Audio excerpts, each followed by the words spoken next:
Poor Jimmy. True, it was a terrible night for women, children, and for the hundreds of thousands of hardworking immigrants who cut his lawn. It was a terrible night for women, for children, for the hundreds of thousands of hardworking immigrants who make this country go, for healthcare, for our climate, for science, for journalism, for justice, for free speech. It was a terrible night for poor people, for the middle class, for seniors who rely on Social Security, for our allies in Ukraine. Kimmel's a loser. I do Jimmy Kimmel. I did him a lot. Yeah. And he'd be standing on the sidewalk. Oh, sir, may I bring you in? He'd bring me in every time. The whole show is talking bad about Trump. He called us doofuses when we had you on. He's a group of doofuses in flat-brimmed hats. Guess what? We Ask did him how 5x many. what he did. Ask him. Yeah, you do bigger. Yeah, you do. His show's done. Jimmy Kimmel just got blindsided with a $500 million 0 cents lawsuit from Donald Trump and Greg. Gutfeld is turning the courtroom chaos into comedy gold in a scathing roast that leaves no ego unbruised.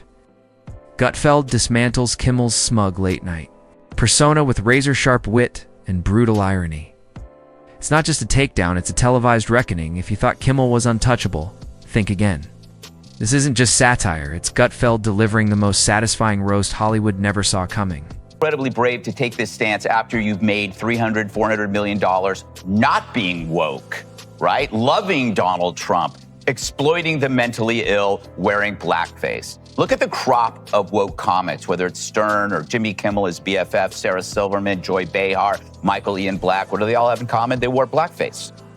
And then Academy Awards, I said how he's the worst host in the history of the Academy Awards.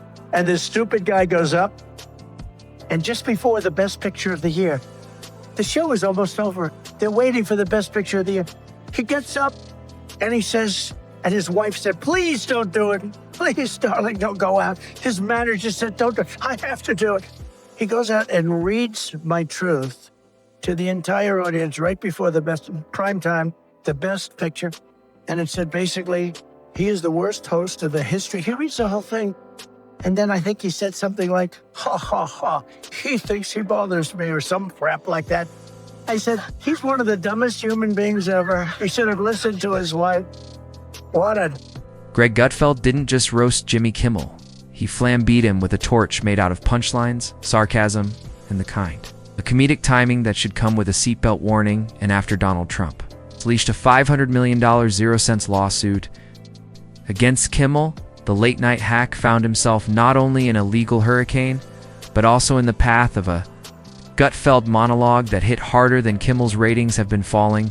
And it was a terrible night for everyone who voted against him. And guess what? It was a bad night for everyone who voted for him, too. You just don't realize it yet. Oh.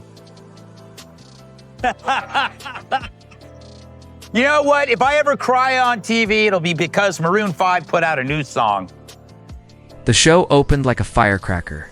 Gutfeld strolled in smirking like a guy who knew Christmas came early. Except this time, the gift was a $500 million legal bombshell dropped on Kimmel's desk.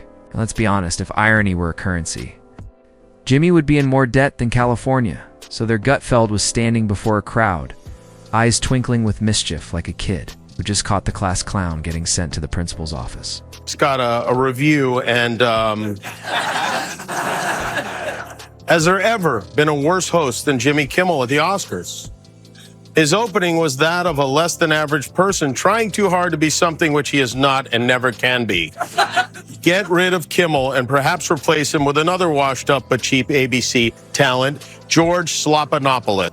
Except in this case, the class clown was Jimmy.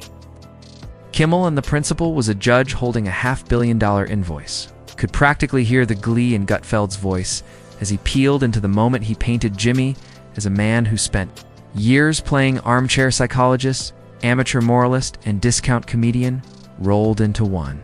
Killer phrase was at the end when Kimmel said, you just don't realize it.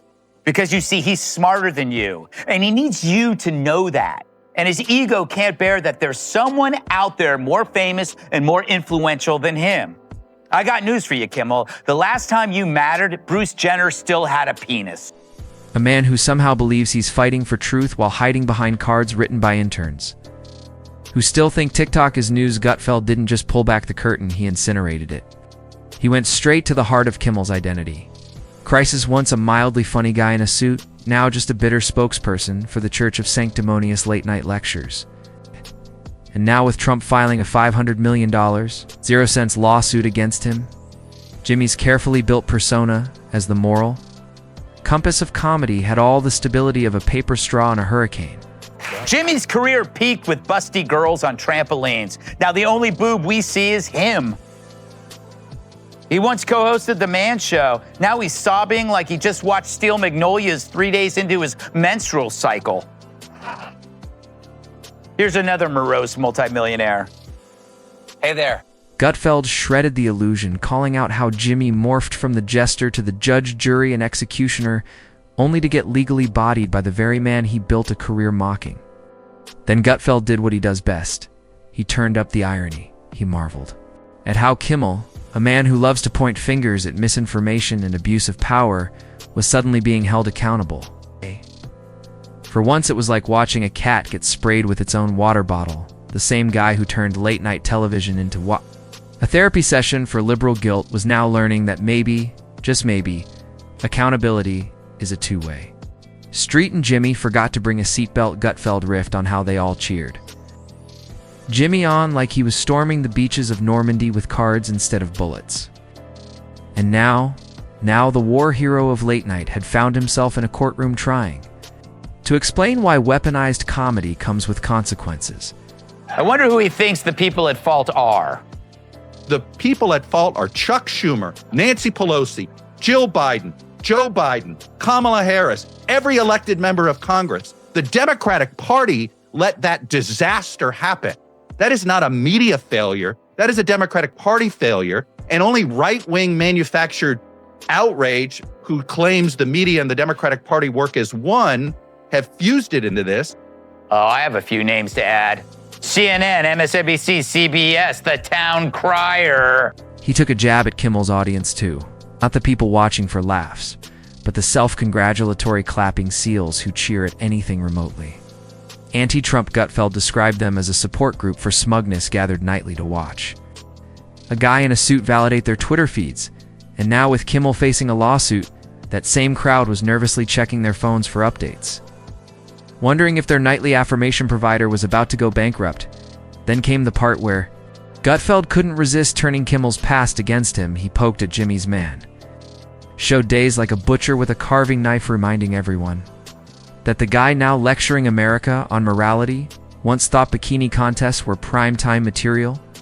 He painted a vivid picture of Jimmy's panic behind the scenes. Gutfeld imagined Kimmel scrambling through legal documents, calling lawyers with his mouth full of quinoa, wondering if sarcasm counted as evidence, maybe even Googling whether crying on TV could be considered a legal defense. Rex, because they believe the media. And yet, we're fine, because we weren't brainwashed. We know the media's job is to lie, to create anxiety out of proportion to the actual threat, or no threat at all. Journalists really only need to give you one tip to manage stress, and that's stop paying attention to journalists. The image had the audience roaring because the fall of a sanctimonious celebrity is the kind of comedy that writes itself. Gutfeld just made it sing. Then Gutfeld spun the tale forward.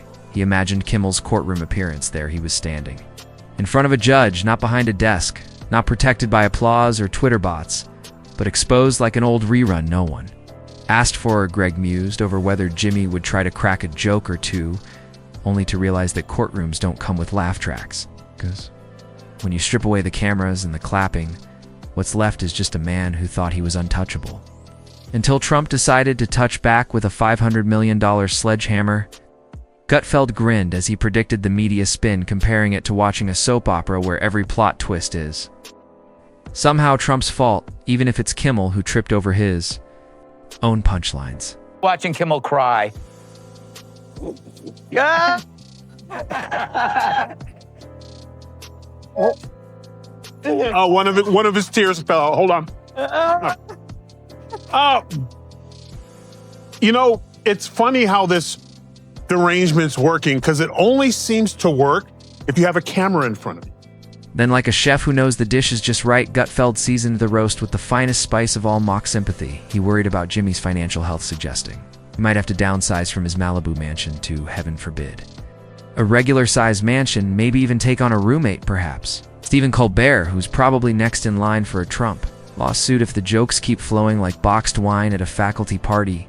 He even mocked the idea that Jimmy could crowdfund his defense, joking that Kimmel's most loyal viewers would probably send him support in the form of angry tweets, vegan muffins, or NFTs of him crying. Greg circled back to what made this so delicious. It wasn't just a lawsuit. It was a reckoning. Public moment of, oh, so you're not actually above it all. It was the hammer of karma, wearing a red tie and wielding a court order, the guy who spent years preaching to the choir just discovered that sometimes the choir sues you. Is ripe for mockery and ridicule and even gentle humor if you like him. I mean, just Hunter Biden alone, just in the recent stuff, I mean, you could go on forever. But Kimmel has abdicated his role of a comedian. He's now just a political hack, which I'm grateful for, because then I get the turf to myself. I'm not a comedian, but I just filled the gap. That's why I'm beating him every night, because he sat there with that guy and basically he spoon-fed him like he was a dementia patient at a... Gutfeld speculated what would happen if Jimmy tried to play the victim. The inevitable waterworks, the trembling voice, the teary-eyed plea for decency, but Gutfeld dismissed it all, saying no amount of crocodile tears could wash away years of smug condescension wrapped in laugh-track applause America had watched for years while Kimmel used his show to play moral referee. Now he was finally in the game, and the scoreboard wasn't looking pretty. Then came the big kicker. Gutfeld mused about what it must feel like for Kimmel to realize that Trump is the main character of his career. The man who lived rent-free in Kimmel's head decided to send an eviction notice, one that came with a legal price tag that could bankrupt a small nation. And if there was ever a moment Gutfeld savored, it was that realization that Jimmy Kimmel's entire comedic identity had been hijacked by the very man he claimed to despise. Tonight was the 96th Academy Awards show, and while you might have missed it, there was one clear winner. No, not Oppenheimer. It was sanctimonious leftists for their lead role in pretending they are better than you. Winner number one, Jimmy Kimmel.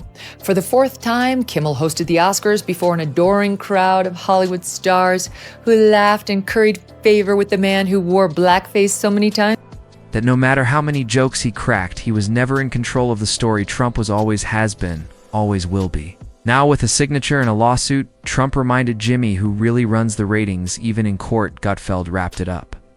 Like a magician revealing the trick, he didn't gloat. He annihilated, he turned the roast into a mirror and held it up to Hollywood. The hypocrisy, the fake virtue, the ego-drenched activism, all of it collapsed under the weight of a $500 million lawsuit, and Jimmy, he wasn't just roasted, he was done medium rare, served on a silver platter of irony with a side of legal documents and a dash of poetic. Just as the audience howled, Gutfeld raised his eyebrows and gave a nod like a chef stepping back to admire the feast he'd just cooked. Comedy isn't immune from consequence. And if you build your empire on mockery, don't act surprised when the punchline punches back. Greg Gutfeld didn't just roast Jimmy Kimmel, he buried him in a legal punchline that America couldn't stop laughing at.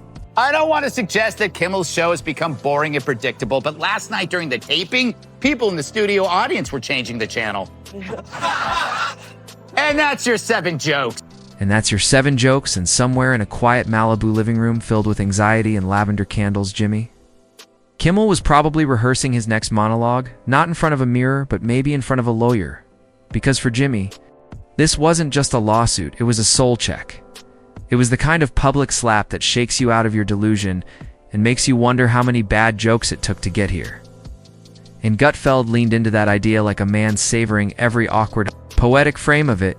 He imagined Jimmy sitting alone, scrolling through his own monologues, realizing that maybe he confused applause with relevance and moral posturing with substance. Gutfeld then took it a step further, imagining Kimmel's next show if it happens, the awkward attempt at humor, and just like that, Gutfeld stepped back, letting the moment linger in the air, because nothing cuts deeper than the truth delivered with a smirk. And when the smirk belongs to Gutfeld, you know the roast isn't over, it's just getting warmed.